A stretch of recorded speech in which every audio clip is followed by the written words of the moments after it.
Children struggling every day with ADHD? Scott's allergies made it hard to keep up with his friends. Allergic reactions from accidental food exposure. Moderate to severe eczema. Plaque psoriasis. Rheumatoid arthritis. Food allergies. Allergies. Seizure. Asthma. Eczema. IBS. Lupus.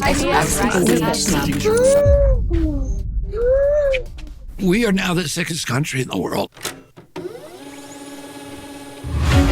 The health of American children is in crisis. A huge rise in chronic conditions in kids 17 and under. More than 40% of American children now have at least one chronic health condition. Autoimmune diseases like rheumatoid arthritis, juvenile diabetes, lupus, Crohn's disease, all this IBS. I had eczema, asthma, all put out. Allergies, stomach issues. This is to me the one that gets me. Just a few decades ago, 1 in 10,000 children had autism. Today it's 1 in 31. ADD, ADHD, speech delay, language delay, tics, Tourette syndrome, narcolepsy, sleep disorders, ASD, autism. But there's no way in the world that these kind of rapid increases in the incidence of disease could be genetic. Genetic change takes generations, centuries to play out. What's really causing our kids of this generation to be so chronically sick? What the heck is happening?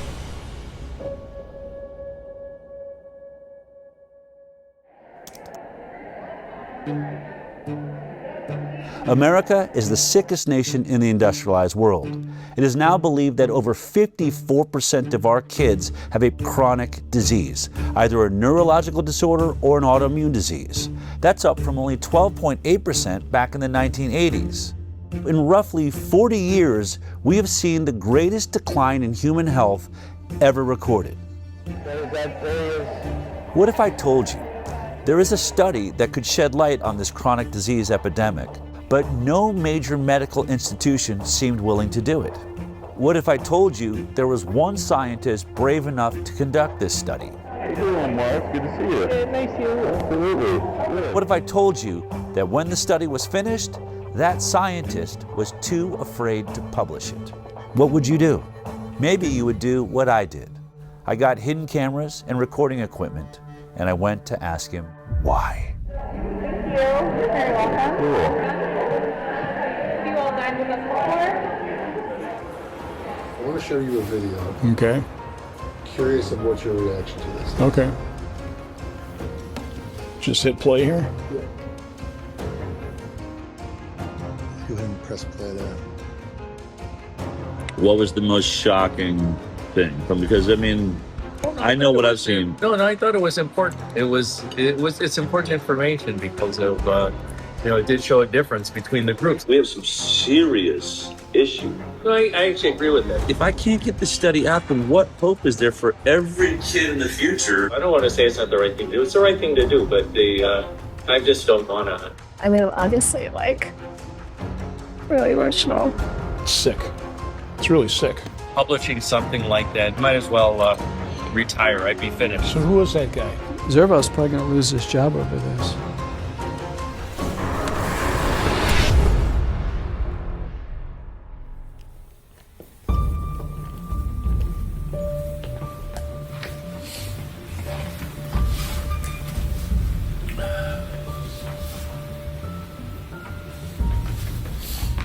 You know, I'm thinking before we get into the hidden cameras and the study and Dr. Zervos and all that, why don't we just take it all the way back to how this actually started?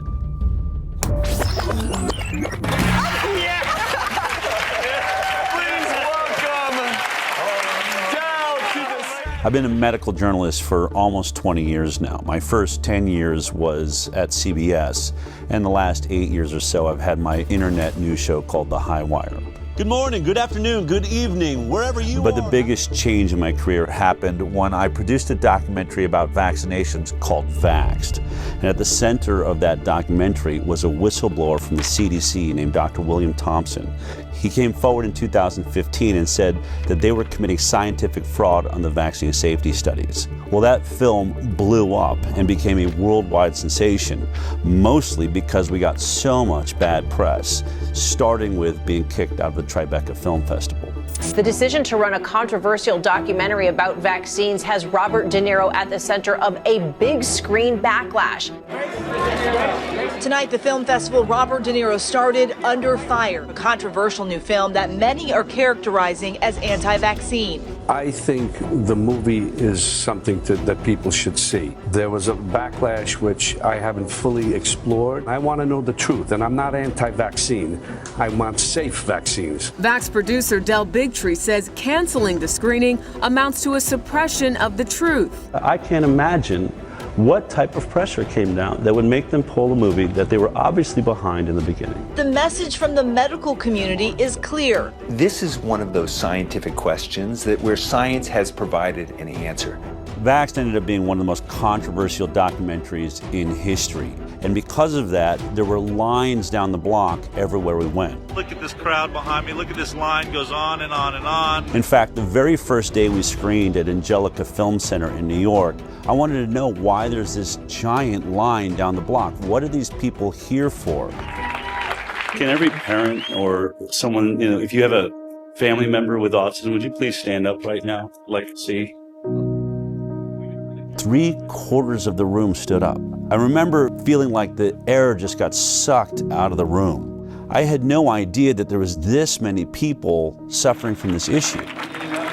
I ended up asking that question 3 screenings a day, 5 days a week for an entire year. And every single time, 3/4 of the room stood up. I realized I had stumbled on something absolutely massive. Hello everybody, this is Jamie. Jamie's first. Can you guys both tell us your names? I'm Stephanie. And this is Zion. After the screenings, parents of injured children were inspired to tell their own stories. We set up video cameras and started interviewing everybody that wanted to talk. And what I discovered is it wasn't just autism, and it wasn't just the MMR vaccine. There was an ocean of vaccine injury, and nobody was talking about it. Doctor says, well, do you want the flu vaccine? I was like, might as well do it now. I gave in. I did polio. They gave her the Hep B vax. She got the 2-month shots. Detail. The MMR vaccine. By 10:30 that morning, she was arching her back, clenching her fists. I didn't think I was going to cry. That night, we were in the hospital with the 106-degree fever. He began to projectile vomit. He began to this loud pitch scream. Like that's when the blood curdling scream started. I did not lay down for 10 months straight because she would vomit and asphyxiate. She would vomit at night and she would lie there while she was asleep and she would choke on it. When we had that vaccination, he lost all language. He just stopped talking? He wasn't talking. He didn't want to nurse. He went to not talking at all. He was developing really well, except for motor skills. He's got chronic allergies. An eczema rash. Food protein enterolitis syndrome. She couldn't eat anything on the glycemic index that was too high. GI symptoms, he started to have gut inflammation. Chronic snoring. Sleep apnea. Seizure-like activity. We woke up. She just...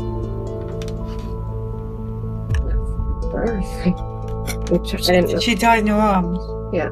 I continued to vaccinate her and make her worse and make her sicker. The guilt and it's so overwhelming. They killed my daughter.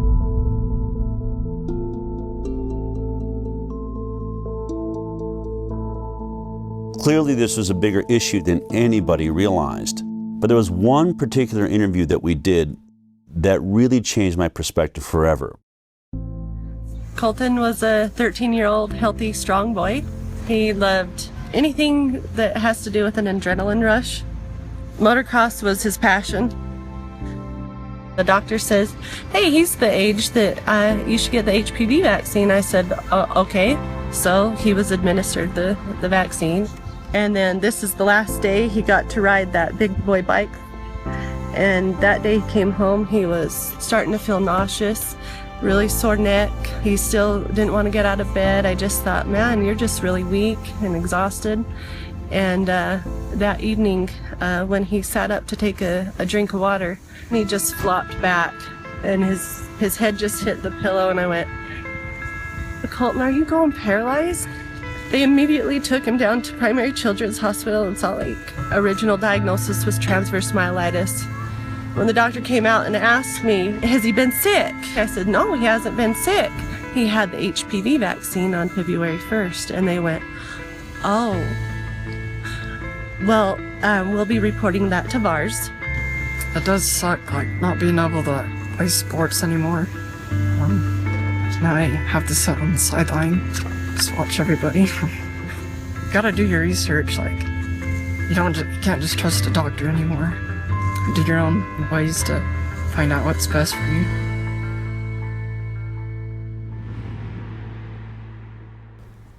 Unfortunately, Colton ended up taking his life in 2018 because he believed he'd become too much of a burden on his family. But the thing I remember about standing there and watching that interview taking place, my co-producer Polly Tommy was doing the interview, was this box that was hanging on his side that was breathing for him. And it went through a tube that was going through a hole in his throat. And he literally had to wait for it to fill his lungs with air before he could answer a question. So he'd go, and then he would start answering the question until he ran out of air. I thought about all of the people that accuse these so-called anti-vaxxers of bringing back polio or the iron lung. Once vaccination rates fall, you're going to have a lot of people getting sick and a lot of children paralyzed for the rest of their life with polio. I thought, he's wearing an iron lung. You're not laying in a metal tube anymore. They've reduced it down to a box that hangs on your side and a hose that goes through your throat. But in this case, he wasn't paralyzed because he had polio. He wasn't paralyzed because he didn't vaccinate. He was paralyzed by the Gardasil HPV vaccine. I chose to get my daughter vaccinated because I want her to be one less woman affected by cervical cancer. One less. Gardasil. Then I went home and started looking up all of the inserts, the warning labels that are wrapped around all of the childhood vaccines, and most of them say it right there in serious adverse events. Guillain-Barré syndrome, that's paralysis. Or transverse myelitis, paralysis. And I realized polio vaccine is a success. We didn't eradicate paralytic diseases with the vaccine program. The vaccine works. We're causing paralytic diseases with our vaccine program.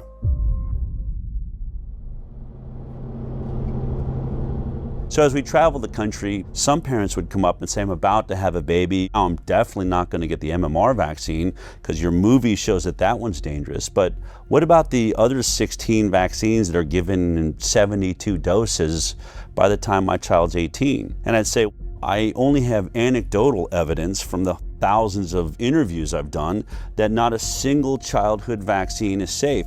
But that's not scientific. I wanted something better. I wanted to get to the bottom of this. So I started a nonprofit called the Informed Consent Action Network. Based on the Nuremberg Code's right to voluntary consent, the German Air Force, the ethical principle globally agreed upon in the wake of the Nazi doctors' horrifying human experiments, of inmates in concentration camps for experimental purposes, where it states the voluntary consent of the human subject is absolutely essential, and there should be no element of force, fraud, deceit, duress, or overreaching or other ulterior form of constraint or coercion. What I wanted to do was investigate the entire vaccine program. I was really focused on one thing. We hear that vaccines are safe. And effective. But before we even worry about if they're effective, how did we determine they're safe? We started looking at all the science around the world, but we hit a big roadblock. You can't sue a manufacturer of a vaccine. It's one of the only products in America that has what they call liability protection. The reason is because of a law that was passed in 1986 by the US government. The pharmaceutical industry basically blackmailed the government, and they said, we are losing so much money from lawsuits for death and injury from our vaccines, we can't make a profit. Studies have shown that the whooping cough or pertussis vaccine causes brain damage. The controversy isn't really over the fact that it happens, but how often it happens. And they said, if you want us to continue making vaccines, you're going to have to take on the liability. And our government agreed to that. If you want to sue or you want to get any information outside of what's publicly known, you're going to have to sue the government. And that's when I realized I need a constitutional attorney.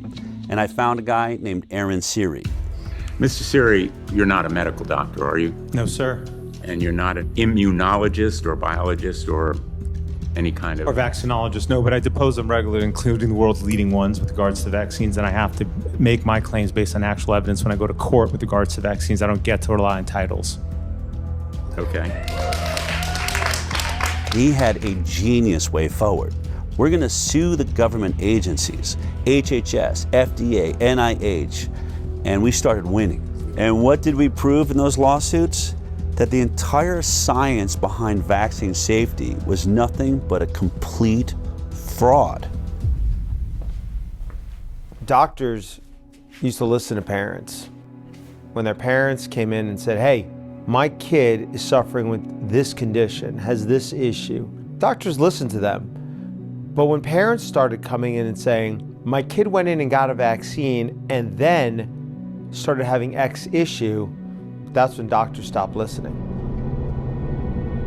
Hi, how you doing? We have triplets, 2 boys and a girl, Richie, Robbie, and Claire. Every day in our life was a party. Every single day they were smiling and laughing and looking at each other, engaging in each other. On June 25th, 2007, we brought them in for the pneumococcal shot. My daughter still has the mark on her leg from the shot. She was the first one to get it, and she screamed and never really stopped screaming after that. But we continued. We didn't know. We did the boys as well. By noon, Claire shut completely off. It was as if she was blind and deaf, and all she did at that moment was stare at the ceiling fan. So that was at noon. We had the shot at 10 a.m. 2 o'clock, we watched Richie shut off. They lost all their reflexes. I'm an educational audiologist. I actually did the test for the stapedial reflex, which is a little muscle in the middle ear, just to see if a muscle they can't control was still working, and it didn't. The stapedial reflex dampens sound, so your ears don't hurt from a really loud sound, and both of them had no stapedial reflex. They stopped blinking, stopped yawning, stopped coughing, stopped sneezing. The worst is when we saw the final one shut down. We were told it was genetic, and then we were told by geneticists that there's no possible way 3 children would shut off on the same day. So we had severe autism spectrum disorder for all 3 kids entering kindergarten. We have spent hundreds of thousands of dollars trying to recover them. The only person that we got back is Robbie, the one that was last to shut off. Richie can only say single, maybe 2 words together. Claire is still completely nonverbal, not potty trained, and Robbie is approaching grade level, but severe OCD. Let me tell you what a day in our life is. So you got, say, a 6 or 7 or 8 year old child who's not potty trained, and at 2 or 3 or 4 o'clock in the morning they fill their diaper. Well, you assume that's pretty uncomfortable, so they take it off. Pretty soon it's all over them, it's all over the bed. In short order, it's all over me, it's all over her. I'm snapping at her, she's snapping at me. We're both snapping at the kid, who is the only innocent party in the whole scenario. And the one thing that's conspicuously absent from that scenario is anybody who told you that shot was safe. They're all asleep in their bed. They haven't got a problem in the world. This one story of Richie, Robbie, and Claire puts an end to any discussion that autism is only caused by genetics. There is no genetic explanation that would turn 3 brothers and sisters off on the exact same day. What you should do when there are widespread complaints that a product is causing a given harm is you should study it. Vaccines should be tested like other medicines. They should be safety tested. And unfortunately, vaccines are not safety tested. Of the 72 vaccine doses now mandated, essentially mandated, they're recommended, but they're really mandated for American children, none of them, not one, has ever been subject to a pre-licensing placebo-controlled trial. Health and Human Services Secretary Robert Kennedy Jr. has been torn apart by mainstream media for saying that there's no placebo trials being done for vaccines. But he's right. It's exactly what we found in our lawsuits against the government. Not a single childhood vaccine is going through a double-blind, randomized, placebo-controlled trial prior to licensure. That's the gold standard of safety testing for all pharmaceutical products, but is being skipped for vaccines. In case you forgot how a double-blind, placebo-based trial worked as we discussed it back in high school science class, let me remind you. We break up a group of kids into two groups. One group is going to get the vaccine. The other group is going to get a placebo, which is a product that has no effect on the human body. When it comes to an injectable like vaccines, that is a saline injection. Then it's called double-blinded because both the scientists and the patients are blinded from knowing which one they got. Did they get the vaccine or did they get the placebo? This is so that the scientists will not manipulate the study in favor of the pharmaceutical industry that will stand to make a lot of money if this vaccine proves to be safe. Then we track these two groups for 2 to 5 years, sometimes as long as 10 years for a lot of drugs. And at the end of that study, we unblind both the patient and the scientist. So we look at both groups, the vaccinated and the placebo group, and we compare their health outcomes. Who had more cancer? Who had more diabetes or ADD, ADHD or autism or Tourette's or lupus or multiple sclerosis? All of these things that are currently skyrocketing in the United States of America. And if, when you compare them, they both turn out the same, there's the same amount of issues in the vaccinated group as is in the placebo group, then you know it's safe. You've established what we call a safety baseline. But if the vaccinated group has more issues than the placebo group, then we know it's not safe and it shouldn't be put on the market. Only one problem. Not a single vaccine on the childhood schedule has ever been through a double-blind, placebo-based trial. Therefore, they cannot say the vaccines are safe based on science. Are all vaccine trials placebo-controlled?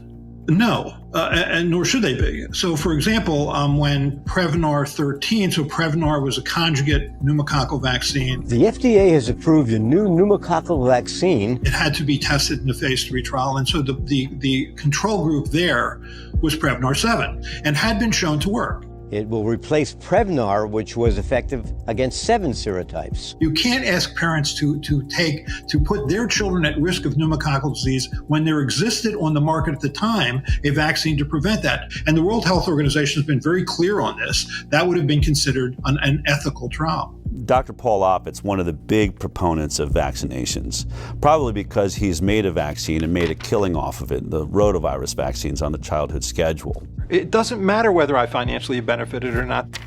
He likes to go around and say, well, we can't always do placebo trials, especially if there's already a vaccine that covers that disease. So he'll use an example like Prevnar 13. Prevnar 13 in its safety trial was tested against Prevnar 7, the earlier version of the vaccine.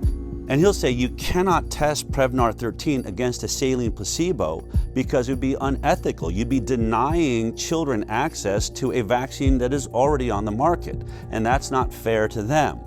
But what he leaves out is that Prevnar 7 was never tested against a saline placebo, so we don't know if it's safe. So we're testing one product we don't know the safety profile on with another product we don't know the safety profile on, and this is how the entire vaccine schedule works.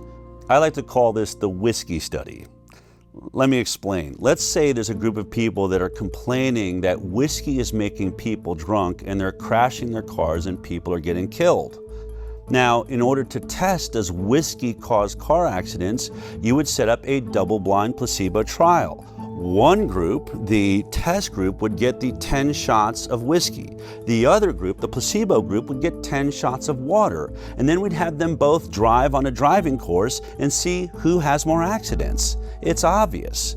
But in this case, the whiskey company is the one doing the study. And what they say is, oh, we're going to do a placebo-based trial, but our placebo-based trial is not going to be water, it'll be vodka, another product already on the market. And so 10 people get the whiskey shots and 10 people get the vodka shots, and they had them all drive, and guess what?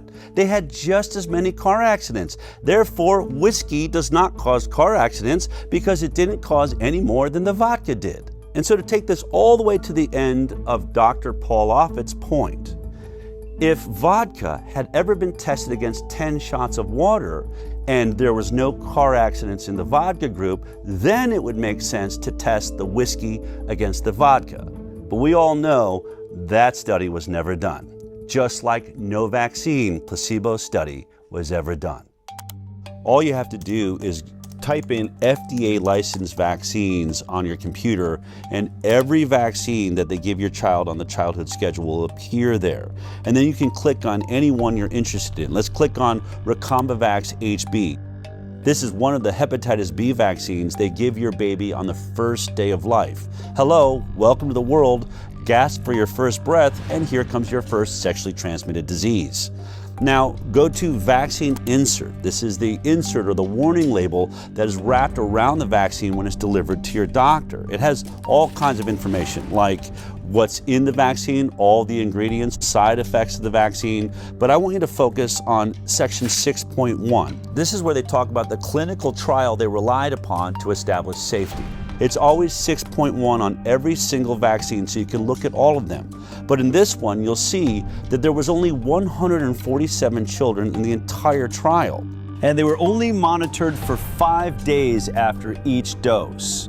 5 days. So think about it. Would you take any drug that was only monitored for safety for 5 days? If your child dies on day 6, it wasn't captured by this trial. They'll say, we didn't see any deaths. If a child had autism 2 years later, or other autoimmune diseases or neurological disorders, things that take years to develop, they'll say, we didn't see any in our trial. This is why every drug we take goes through a multi-year safety trial. Most of your issues are going to take years to develop, and if your study isn't that long, you'll never ever see them.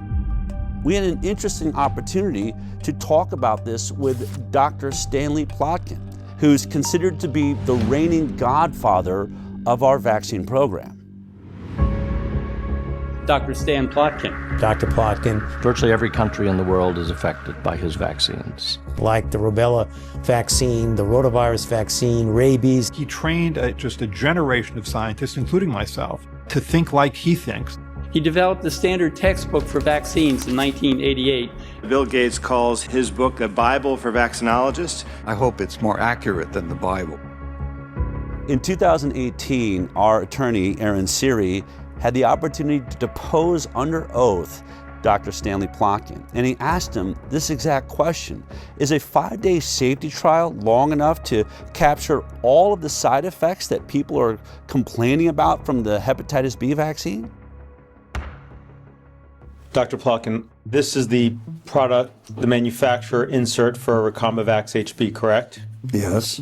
And the clinical trial experience would be found in section 6.1, correct?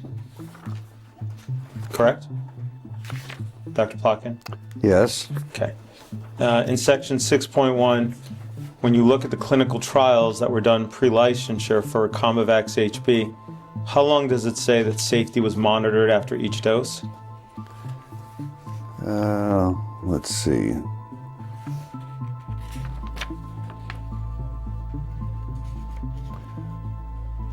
Uh, 5 days. Okay. Is 5 days long enough to detect an autoimmune issue that arises after 5 days? No. Is 5 days long enough to detect any neurological disorder that arose from the vaccine after 5 days? No. There is no control group, correct? It does not mention any control group, no. No.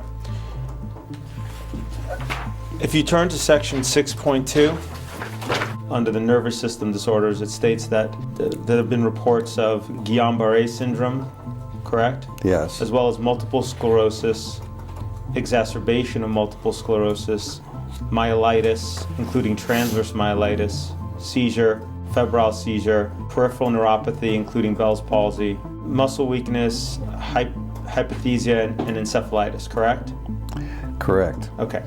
Now, it before says at the top... Before you go on, these reports are required to be included because they have been reported to the authorities as happening after vaccination. That is not proof that the vaccine caused those reactions. In order to establish whether it's causal between the vaccine and the condition, you need a randomized, placebo-controlled study. But yes. That was not done for this hepatitis B vaccine before licensure, was it? No. Okay. without a control group, if you're looking for a phenomenon occurring in the vaccine group, you cannot judge that phenomenon without having a control group. Isn't it true that it would now be considered unethical to conduct such a study today? It would be, yes, it would be ethically difficult. So this is how the entire game is played. They don't do a safety placebo trial before the vaccine's licensed. Then when people start lining up with all of these serious side effects, you say, well, can you do a placebo-based trial now? And they'll say, no, it's unethical. So they won't do it before, they won't do it after there's injuries, and when they can't do a study, your doctor says to you, I haven't seen any studies that show that these injuries are being caused by the vaccine. Therefore, I'm going to assume they're safe. Do you agree with the CDC's recommendation that babies receive a hepatitis B on the first day of life? Yes. You stated that hepatitis B doesn't cause encephalitis, right? That's my opinion, yes. But the IOM, after doing its review, determined it couldn't find science to support a causal determination one way or another. Correct? Yes. But that means that they don't have evidence for the supposition. That it either causes or doesn't cause. Right. They don't know. They don't know because there aren't enough data. In the absence of data, my conclusion is that there's no proof that causation exists. So if there's no data to show that it causes or it doesn't cause, yes. Your supposition, is that I understand correctly? Yes. Is that it doesn't cause it? That there's no proof that it does. Okay, that's different than saying it doesn't cause it, correct? Correct. So let's be clear, vaccine safety is not based on science and data, it's based on an assumption of safety. And that is the stalemate we find ourselves in. But there's one way out of it. Instead of doing a placebo-based study, you can do a retrospective study looking at people that have already made their choice, whether they're going to vaccinate or not. And then you just compare those groups, the ones that got the vaccines and the ones that decided not to vaccinate. We call that the vaccinated versus unvaccinated study. It's been done by a few independent scientists and institutes amongst small groups of children, but never by a major government agency or a major medical facility. The reason this study is important, I think, is illustrated by a study that was done in Guinea-Bissau, Africa, by a man named Dr. Peter Abe. He's one of the lead experts, he's pro-vaccine, and he develops vaccine programs for the third world. He had a DTP vaccine program he'd run 30 years ago in Guinea-Bissau, Africa, and recognized 30 years later, you know what, only half the children in the country got that vaccine and the other half didn't. I could do a perfect comparative study between the vaccinated and the unvaccinated. And when he did that study, the results blew his mind. This is about vaccines, and I think it's important to recognize that no routine vaccine was tested for overall effect on mortality in randomized trials before being introduced.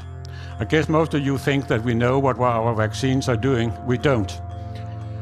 The program we are talking about at the time, the vaccine program, was introduced sort of in the late 70s after the success with the eradication of smallpox. WHO made sort of the first immunization program for the low-income countries. What comes out here, you had 2.3 times higher mortality if you are DTP vaccinated. And that is the most commonly used vaccine in the world. So the whooping cough vaccine or pertussis vaccine was associated with twofold higher mortality.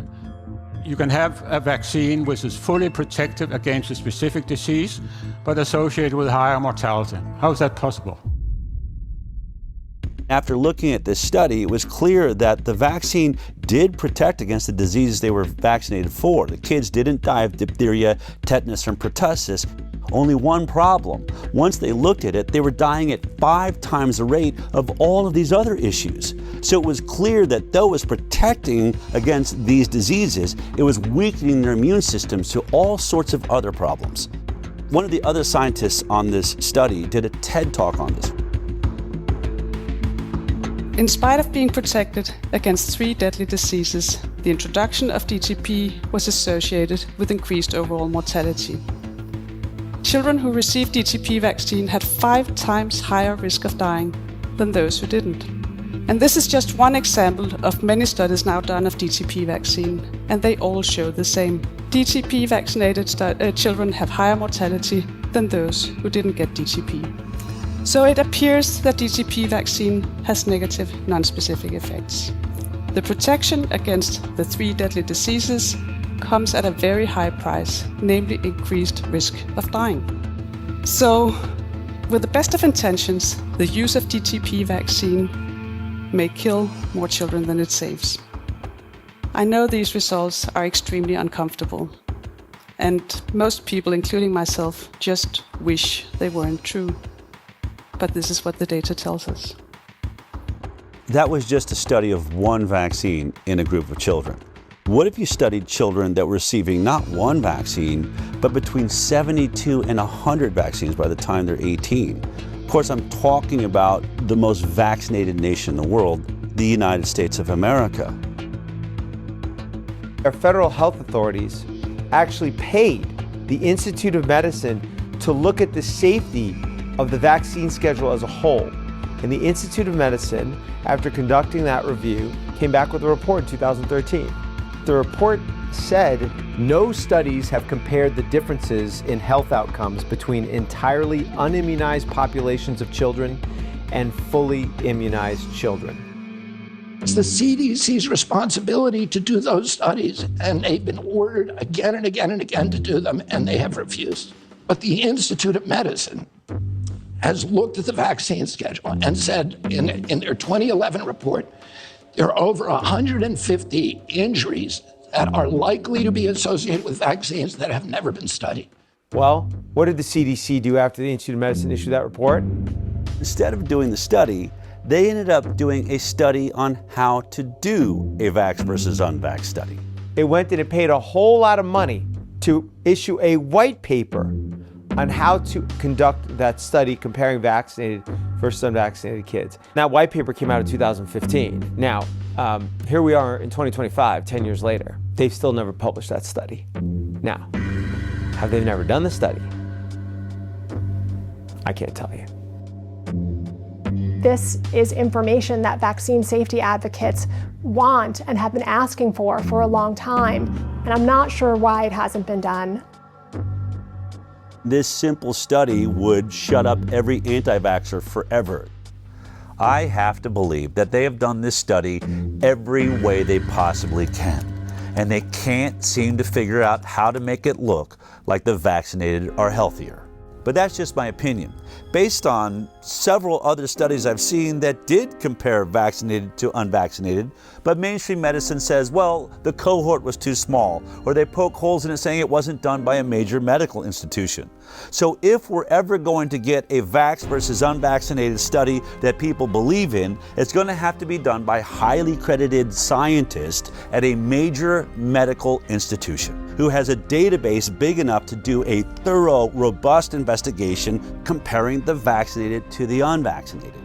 As fate would have it, Dell met the head of infectious disease at Henry Ford Health System, Marcus Servos.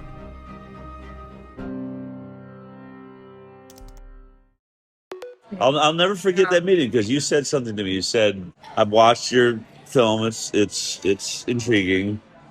But you said, I'll never forget. You said you've been saying something. I watched your videos that I had an issue with. You said that they cannot say that vaccines are safe because they've never done the proper safety studies. And you said to me, I actually researched that because I wanted to see if that was true. And you said, I'm sorry to have to report to you that you're actually right about that. No, I say it proper safety studies have not been done. And to now too, it's same thing. I still say it now. The proper safety studies haven't been done. So then I said to you, all right. Still true. And you're like, I don't know what I'm doing here. I don't agree with you. I believe in vaccines. And I said, would you ever consider doing a vaccinated versus unvaccinated study? And you said I would do anything wherever the data is the data, right? Yeah. The first time I met with Dr. Zervos, he agreed to do a vaccinated versus unvaccinated study. I mean, I was ecstatic. He was perfect. Ford Medical Center is one of the greatest research centers in the world, and Dr. Zervos is in the middle of being a hero for having just worked out the entire Flint, Michigan water crisis. 74 miles of large-diameter pipeline will stretch For decades, Flint, one of the poorest cities in America, had bought its water from Detroit. Instead of staying on the Detroit water supply while the pipeline was being built, the city would temporarily get its water from the Flint River. That decision would force the city to activate an old water treatment plant.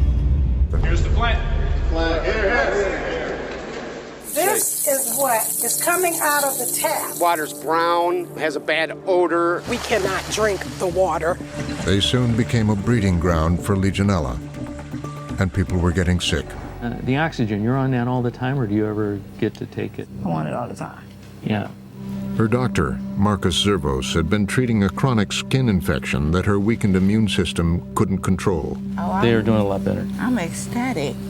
You know, if I can get them healed over a little bit more, I'm going to get you an appointment with those transplant doctors. There'd been 90 confirmed cases in the year and a half following the water switch. 12 people had died. Sean McElmurray had pulled together a team of 23 scientists and experts from around the state. The team says the state wouldn't authorize them to start the search for the source of the outbreak. Dr. Zervos was the infectious disease expert, and he was worried about the delay. It was critical to start right away because by June we expected to see more cases of Legionnaire's disease and there would be more deaths, which is what we expressed in a meeting that included top leadership at MDHHS. I remember my colleague telling him that if he didn't do that, people could die. Unfortunately, Nick Lyon's response was that, well, they have to die of something. I mean, you're just in shock as a result of him saying that, the director of the health department. Dr. Zervos seemed perfect. He'd stood up against the entire health system in Michigan, so I figured he'd probably be brave enough to do this study. But then a couple of years went by and still no study.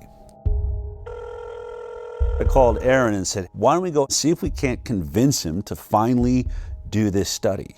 I flew down to Michigan and we went to meet Dr. Zervos in person. We said, look, here's your opportunity. The results should be directly in line with the orthodoxy. The vaccinated kids should be healthy across the board. He could be hailed a hero for finally shutting up the anti-vaxxers. He said he's willing to do it. The study was going to use the data they literally already have in their fingertips. The data of millions of people who are already in the Henry Ford Health System database, including hundreds, maybe thousands of completely unvaccinated children, as well as obviously children who are vaccinated. What that would allow is taking that multi-million person database, segregating out the children who had been in the Henry Ford system from birth continuously for a few years. Because it's a captive HMO environment, meaning it provides the insurance and it provides the medical care, it has most of the health records for these kids, including if they go out of the Henry Ford medical system, Henry Ford, as the insurer, was still paying for it. So they have the health codes for all the medical services that these kids got. So if you segregated out those kids, now you have a cohort of children from birth for at least a few years where you knew everything about them. I previously was a program director at Henry Ford Hospital, so I know it well. It's one of the best integrated health systems to do research. Henry Ford receives over $90 million in annual research funding, with nearly 700 residents and fellows in 53 ACGME accredited training programs. I think Henry Ford, like other institutions, has a bias towards the goodness of vaccines. You can't miss it. It's a full-page letter here from Henry Ford with 56 signatures saying in bold letters, the science is clear, vaccines save lives. If the results came back demonstrating that the battery of vaccines was associated with chronic diseases and that unvaccinated appeared healthier over time, such a result would be particularly convincing. I'm for vaccines. I'm not, I'm obviously for vaccines, but I think it's the best way of controlling infectious diseases, which are deadly. I'm for mandatory vaccination. Henry Ford is mandatory vaccination because of me. Henry Ford is one of about 90 healthcare systems across the United States that are working to enroll a total of 30,000 volunteers in the Moderna COV vaccine study as quickly as possible. This is the worst pandemic of the last 100 years, and our best hope of dealing with this is by having an effective vaccine. Henry Ford is requiring all 33,000 staff members to be fully vaccinated by September 10th, 2021. The health system says this is consistent with its existing vaccination policy, which includes team members get the flu shot every year and stay current with other vaccinations. It appeared to me that Henry Ford was pro-vaccine, not anti-vaccine. So I had to assume the only reason they would do this study was to prove us wrong. Dell and I thought that was an excellent opportunity. They can do the comparison and presumably they could get it published. We only had one request. The ask was, whatever the outcome, you publish it. Would he stick to that if the results show that unvaccinated kids are healthier? And when he realized that if he submitted that for publication, he's going to face the wrath of his entire profession, didn't know. This was our greatest fear. I mean, vaccines are the holy grail of modern medicine, and anyone that decides to challenge vaccines in any way are essentially considered heretics.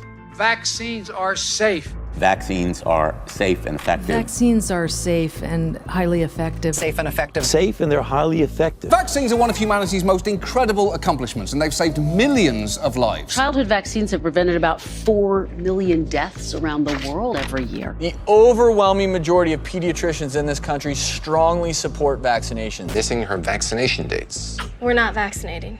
The schedule as it's currently recommended is well tested. We've studied them in so many millions of children. Billions of people. Decades of extensive peer-reviewed scientific studies. Centuries of science. The science is pretty settled. Settled for many years now. This idea that we're taking too many vaccines, there's really no science to back that up. The scientific community publishes paper after paper after paper. There is nothing to see. There's nothing to see.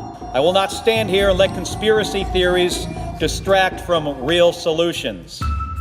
Most doctors can't tolerate being called quacks or having their reputation destroyed. And I went from treating the head of the laboratory at my hospital for hypertension to becoming, somebody that was doubted on every levels after a while because of one thing that I said, which was, can we stop giving vaccines to my sick patients and give it to them on the day of discharge? And had they not tried to intimidate me, doubt me, and pushed me to research and show that what I saw was actually real, I would still be lockstep working as a regular doctor. The Florida Department of Health, in partnership with the governor, is going to be working to end all vaccine mandates in Florida law. All of them.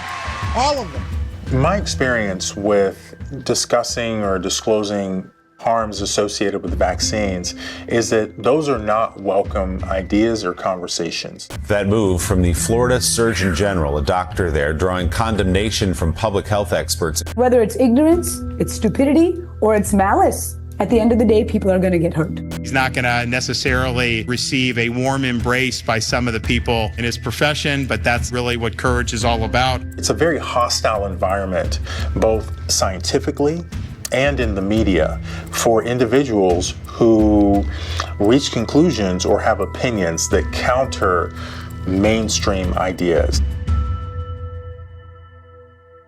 Every independent scientist that has ever ventured into doing a vaccinated versus unvaccinated study of any kind is immediately under assault. There's one by Dr. Anthony Mawson out of Mississippi. He did a homeschool study of about 600 kids and discovered alarming rates of allergies, ADD, ADHD, neurological disorders, and a 4-fold increased risk of autism amongst the vaccinated. As soon as the study came out, his job was under threat. In fact, I asked him if he'd be in this film, and he said, look, you can show my studies, but I have just been dragged through the coals on this. I can't take anymore. Then there's Dr. Paul Thomas. Hey, how you guys doing? What I'm seeing on this side is a pink dull, scarred up eardrum. I've been a pediatrician for 35 years. I'm now retired. What I noticed in the first decade or so of my practice is kids were getting sicker and sicker. And over the next decade, as more and more patients chose not to vaccinate, I got to see the difference. But I wanted to see, could I prove it? So we got all the data from my practice. We looked at every baby born into my practice and published it in an international journal of public health. What we found, and that study was peer-reviewed, it was robust, we found massive increases. I mean, we're talking 400 to 500% more. Allergies, autoimmune conditions, neurodevelopmental issues, and then we had infections of all kinds. Massively increased in the vaccinated compared to the unvaccinated. What happened when I published that study? Within days of it being available online, I get a call from my attorney. Don't go see any patients, don't write any prescriptions, don't go into the office. Your license has been emergently suspended. You are a threat to public health. What's today? Today, it is the last time I will be doing clinical medicine in Oregon. Knowing that you guys are keeping it going, the heart of this place lives on. So what if Dr. Zervos does this study and it turns out exactly the same way as the others? Would he still publish it? That was the question. Years went by. In 2020, I was informed they had put together a study. When I had that study in my hand and I looked at it, the significance of it, it was an actual study that, when published, was the first step in changing this landscape. Weeks went by and then more time went by, and at some point, what I learned was it was not going to get submitted for publication.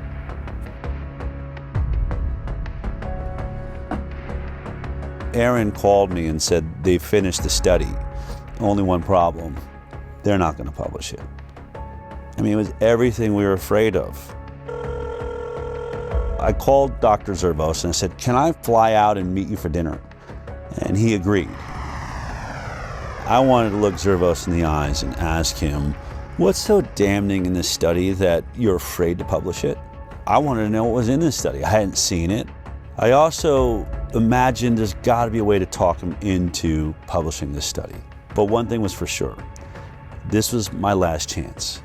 I'm going to bring hidden cameras and recording equipment so that no matter what happens at this dinner, I can prove it happened.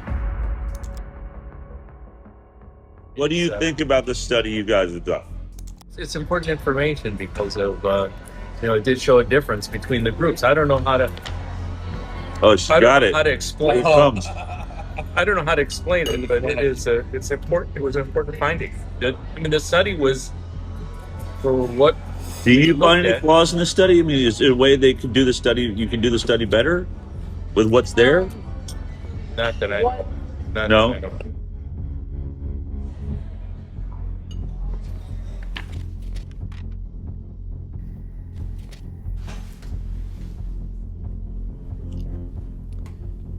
Impact of childhood vaccination on short and long-term chronic health outcomes in children, a birth cohort study. This one is really robust. Let's say the results. Yeah, what were the results? The CDC put out a white paper on how you would look at vaccinated versus unvaccinated, and we followed it to a T.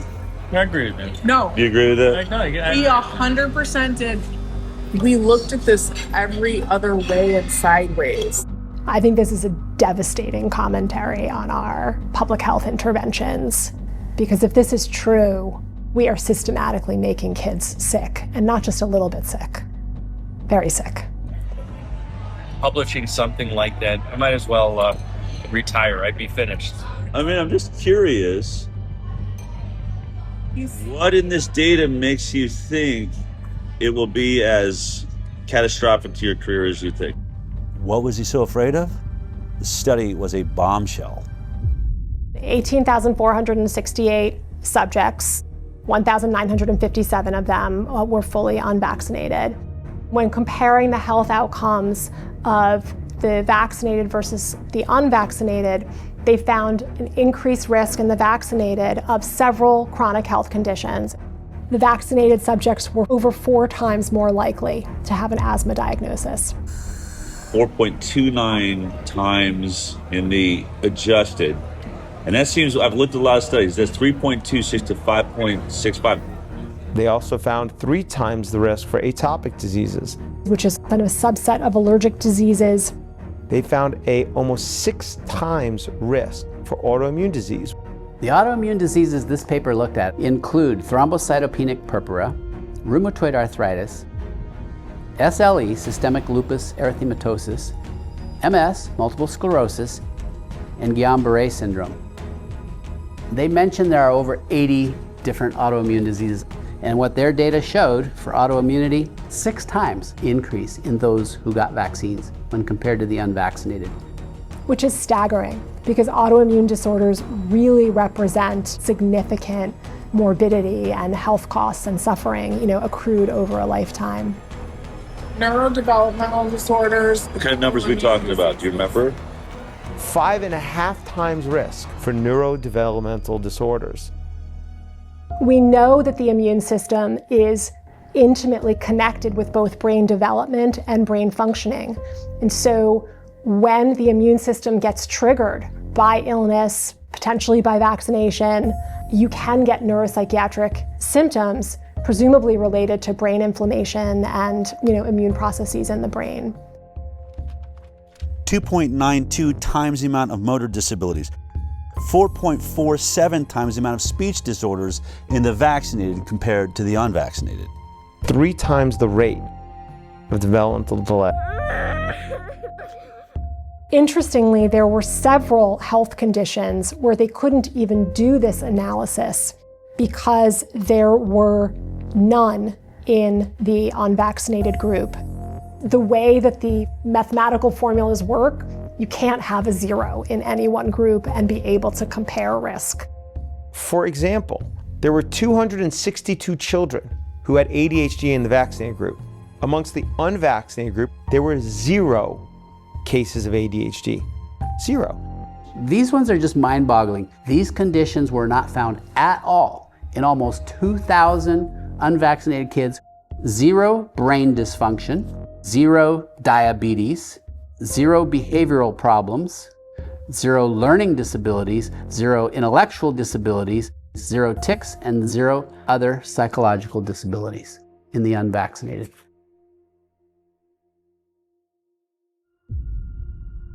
I'm going to read the conclusion here. Despite this, and in contrast to our expectations, again, the author's expectations was they'd conduct the study and probably find vaccinated people a whole lot healthier than the unvaccinated, right? This is what we found. We found that exposure to vaccination was independently associated with an overall 2.5-fold increase in the likelihood of developing a chronic health condition when compared to children unexposed to vaccination. Any vaccine, even just one, compared to none, had 2.5 times more likely to have a chronic health condition. There were no chronic health conditions associated with an increased risk in the unexposed group. None. What does this graph mean? Explain that to me. So it's no vaccines versus vaccines. That's basically your likelihood of not having a chronic health condition. They did something called time to event analysis. At 10 years, the likelihood of being free from a chronic illness was only 43% in the vaccinated group versus 83% in the unvaccinated group. It's a big difference. So if you're unvaccinated, you stay up here above the, like was it 80% of you are going to be perfectly healthy, whereas you're dropping below the 50 percentile, which is exactly what I've been stating. I've been saying 54% of America's children have a chronic illness now. It's right there. And that's basically what that's showing. 10 years follow-up. 57% of the vaccinated had a chronic health condition in just 10 years. That should shock everyone. Let's remember, the entire conversation of the moment in America is the fact that 54% of our children are chronically ill. And here we are looking at the study, and it's almost exactly those numbers. 57% of the vaccinated are chronically ill, whereas only 17% of the unvaccinated. I think because I have an interest in vaccines and I understand off-target, non-specific effects, I was sad, but I wasn't surprised. I can tell you that these data are consistent with my greatest concerns regarding the childhood vaccination schedule. That despite the good intentions of the field of vaccinology, that is backfiring on us. In virtually every single chronic health category, the vaccinated are doing far worse. But there is one issue. It's the one that I have been talking about for years and puts me into the middle of this entire investigation, and that is autism. And in this study, it appears that there was no statistical significance with the vaccine-autism connection. And I wanted to know why. Yet autism is neutral. Does that mean we're wrong about autism, Mark? No. No? No. It's there are a lot of variables involved, and it's hard to control for. When you don't have a lot of instances, as occurred here with autism, where you only have 23 instances of autism in the vaccinated group and 1 instance of autism in the unvaccinated group, that wasn't enough instances to actually be able to determine whether or not there is a statistically significant increased rate of autism. So even though the study shows all sorts of neurodevelopmental disorders, when it comes to autism, there weren't enough children diagnosed with autism in this group to answer that question. That is why studies like this need to be replicated at even larger scales. The fact is there's a signal, and the signal is unvaccinated kids healthy. That should be a very important positive study. Yes. The converse of this is kids that are vaccinated, it doesn't look so good, particularly for the neuropsychiatric disorders. Looking at the measure of association, I'm an epidemiologist, I live in this, neutral is 1. Neutral means no association is 1. If it's 2, it means there's a 2-fold risk. When we're doing non-randomized data, especially from corporate data stores, what have you, we have a higher threshold. And a good threshold to remember is 4. If there's a 4-fold increased risk in a data set, if we were to go do this somewhere else, almost certainly we would find an association when this is telling us that the risk relationship is greater than 4. I was sitting at that dinner reading this study for the first time and thinking, oh my God, the world needs to see this study. But the more I pressed Dr. Zervos to publish it, the more excuses he had. I think it's a good study, but it does have limitations to it. The argument against it is going to be that it's same thing, retrospective, it's not a controlled group, there's no control group, that there's other factors involved. It's a heterogeneous group of conditions. The perfect example was hydroxychloroquine. Did I happen to mention that not only was Dr. Zervos at the center of the Flint, Michigan water crisis, he was also at the center of the hydroxychloroquine study that was done by Ford and showed a 50% reduction in death for those that received hydroxychloroquine. And for that, he got attacked by Tony Fauci and virtually everybody in mainstream media and the medical world.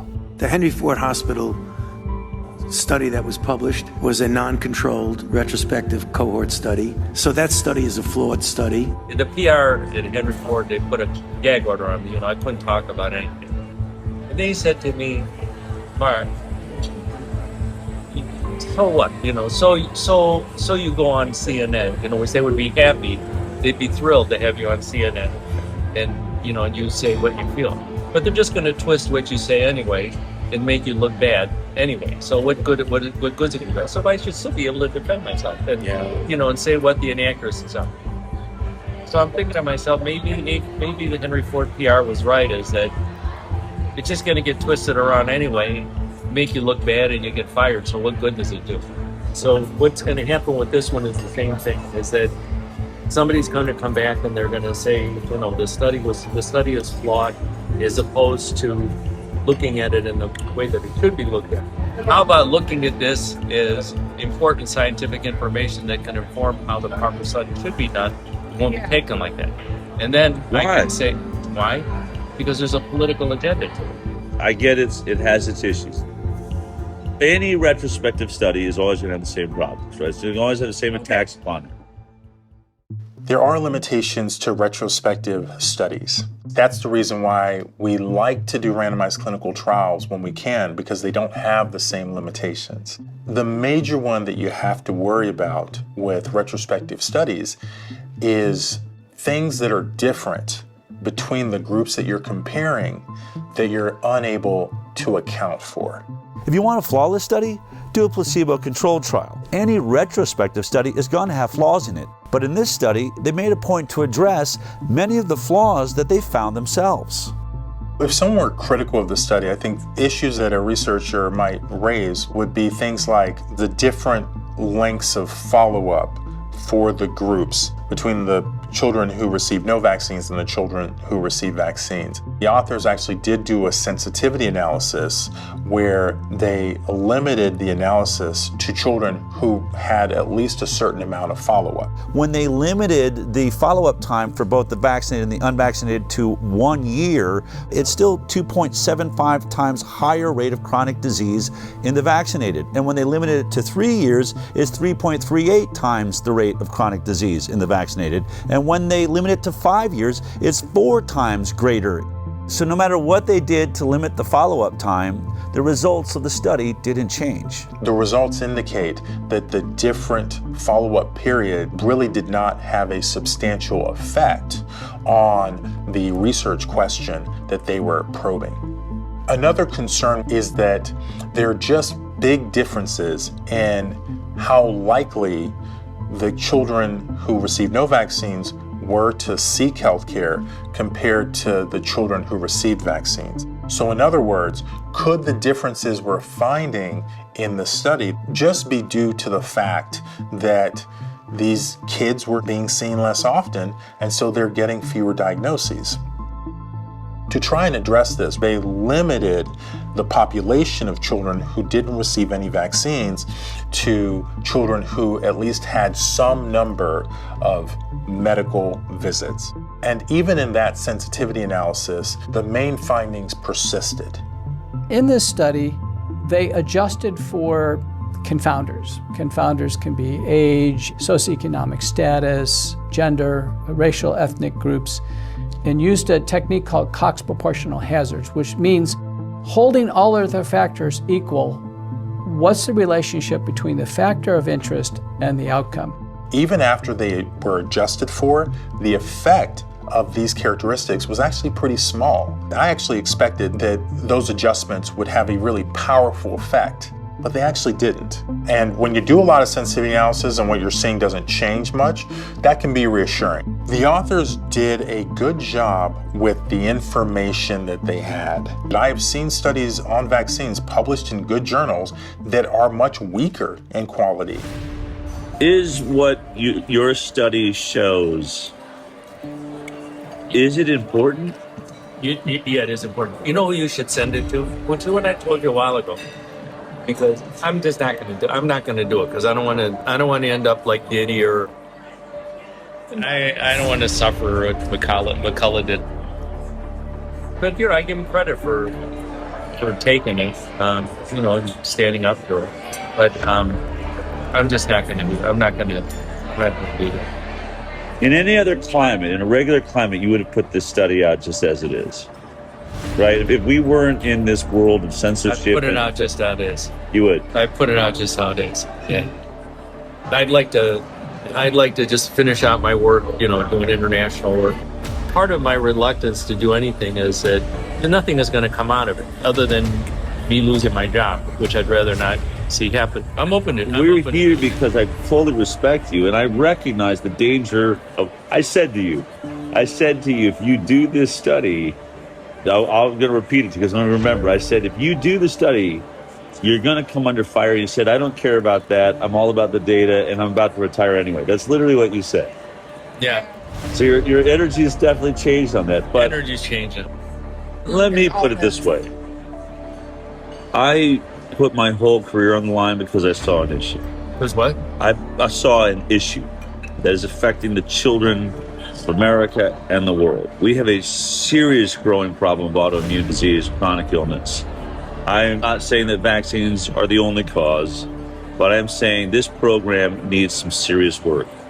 We had much better health when we were getting 10, 20 vaccines. At 54 shots with 72 doses, it is clear we are not making our children healthier. They're going the wrong direction. If there's a way to do this program better, which I believe, I've never said I'm trying to eradicate vaccines from the planet, but we are at an autism rate now of 1 in 26, 28. We have some serious issues. No, I actually agree with that. Is there a different way we could be doing it? Right, but how do we get there if I finally, what are the odds? I find someone like you that is got the clout. If I can't get the study out, then what hope is there for every kid in the future? I can't do shit for them. Unless there's a change in leadership, nothing is going to happen. Publishing one study like this one is not gonna. It's not gonna. It's actually the right thing to do. I don't want to say it's not the right thing to do. It's the right thing to do, but I just don't want to. And I don't want to say I have enough problems, but I've got enough things like that I'm already dealing with. And I don't want another one. Hold on. I just want to say this. This is the Galileo moment. I believe this changes more lives than anything there is. If we can fix this vaccine program, it doesn't just change millions of children's lives here in America, it changes worldwide. You'll be the father of the change in the system. That's historic. And I want to work with you to do that. This is why we're here. Yeah. No, I see what you're saying. We have an ability to do something that no one ever dreamed is possible. If it's not you, then who? For some reason, hammering has always comes towards me. No, I can't handle it. I really can't. I'm not a good person. I can't handle it. I'm not a good person, but I'm just not going to do it. I'm not going to do it. Because I've got other stuff to worry about. Yeah, I mean, obviously, really emotional.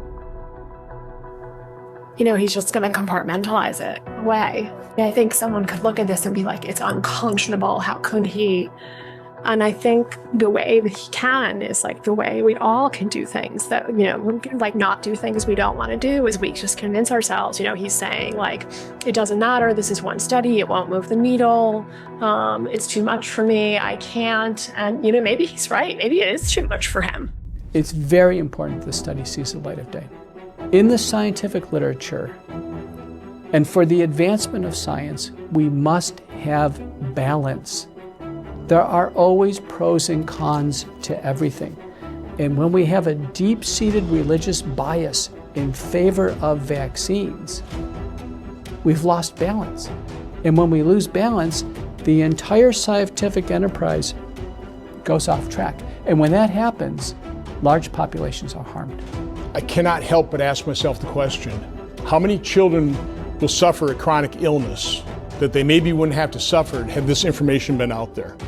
I treat a lot of kids with neurodevelopmental disability and neuropsychiatric illness, and their lives and their families' lives are hell.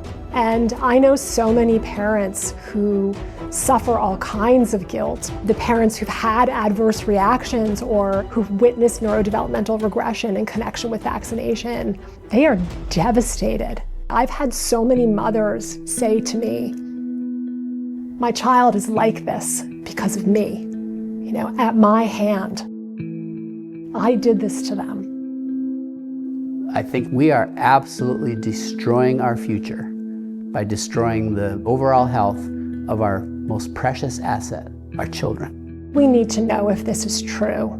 We are morally and ethically obligated to replicate this study again and again and again and find out if this is accurate and if this is true.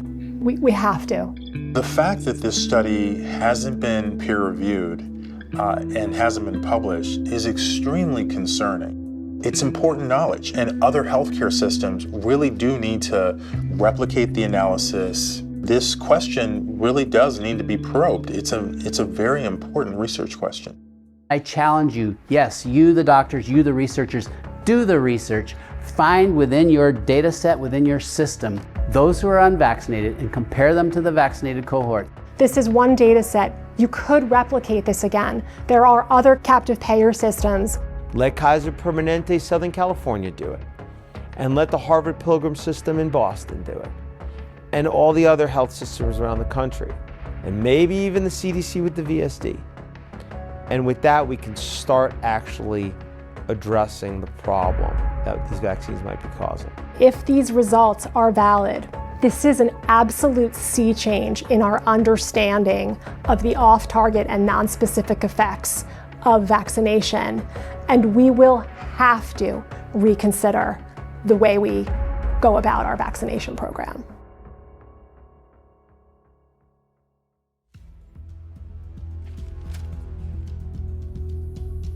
This is a cease and desist letter we received from the attorneys for Henry Ford Health. This letter leads me to believe that they really don't want us to release this film. In the letter, Henry Ford accuses us of defamation for saying that the unpublished study wasn't submitted for publication due to the results of the study.